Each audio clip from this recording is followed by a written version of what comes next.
Hi folks, Pete Yeton here, Managing Director of Remarkablelaw Consultancy Limited, international higher education specialist, analyst, strategic analyst, and human rights, immigration, asylum lawyer.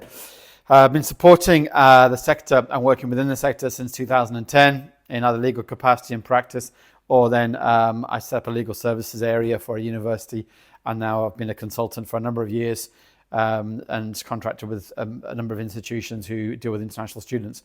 This has been an incredibly difficult vlog to make. There is so much I need to talk about. It's gone from 15 minutes to 12. I need to get it in under 5 minutes. There is so much I need to say, so let's just crack on with this. There was an article in the Times last night at 10 off the back of the Home Office comments on international students and asylum seekers. Very poignant that it was actually released on the very day of the VE Day celebration, 80th anniversary, where the world came together to fight against oppression and stand up for people who were losing their lives, well, have lost their lives and their rights as human beings. Yet we are here again, and the governments are playing political games with international students and now bringing them into the limelight with regards to asylum. I'm extremely well experienced and very well versed in this area. It's an area that I have been involved with since 2010, where I've supported international students and within the asylum process, immigration, and then as a head of a UKVA compliance unit with advisors helping international students throughout their student journey. We need to get some fact around and some analysis around these latest figures that the Home Office have released, which is 16,000 students apparently have claimed asylum in the past sort of few years. Some questions here though. Are they just, what stage of their studies do they claim asylum, beginning, middle or end? Have they actually claimed asylum well after their studies? The analysis we need to have is what countries are they from, the reasons for the asylum, and then we can break down why someone has actually claimed asylum for those reasons, which are quite understandable. The world right now is in an extreme period of conflict. Both in armed conflict, you can see that in Ukraine and Russia, DRC, around everywhere, there's armed conflict. There's other areas of the world though, that are not in armed conflict, but are definitely in conflict. That is either due to theology within those countries, discrimination, persecution, political activists. There's a real lack of acceptance of someone living and thinking the way that they want to think, because everything is a threat. When you have that society, and then when you have a safe society with a very good judicial system like the UK, then forced migration will then spill into our country because we are here to help.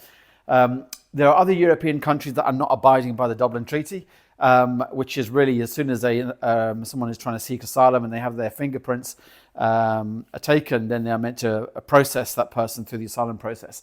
Italy, Greece and France do not do that correctly, in my view, and I have experience from this through the amount of statements I've taken from asylum seekers when they've come into the UK, and they just transit them into up to the north coast of France, and then we can then try and process them correctly. This is a political agenda from the government.